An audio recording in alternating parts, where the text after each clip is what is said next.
Ko'rib turgan modelingiz akam Mercedes-Benz EQS 450 Plus SUV eng maksimal flow passidagi avtomobilimiz bo'ladi.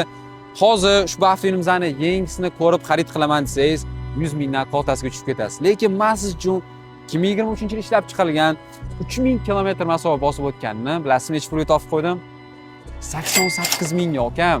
Digital light deysizmi, sensorlar полностью eng maksimalniy farsh.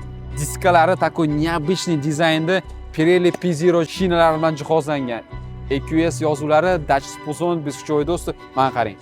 Oppa, выдвижной ruchkalari ochib beryapti-yu. Ham chiqsonni qarang. Gap bo'lishi mumkin emas. Просто потрясающий, космический bo'lib yotibdi-da. Multimedial rol, head-up display, obduf, обогрев va hattoki hamma sidенlarimizni massajlarigacha ham bor. Bu yoqda pamять сидений, buyurmas akustika sistema, undan tashqari bu yoqda беспроводная зарядка, podstakannik uchun joy, несколько режимов езды va sizni qulayligingiz uchun juda ham tiniq ishlab beradigan 360 gradus kameralar.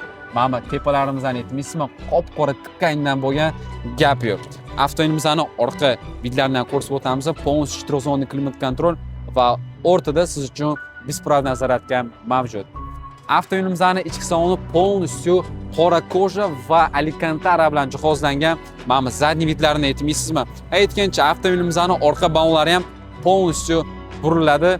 Gap yo'q. Aytolmanu eng maksimal flow pasida yana nimadir joylarni aytmagan bo'lishi mumkin. Narxini eslatib o'tamiz, 88 ming dollarimiz. Akam keling, ko'ring, avtomobil shikalat bo'lib turibdi.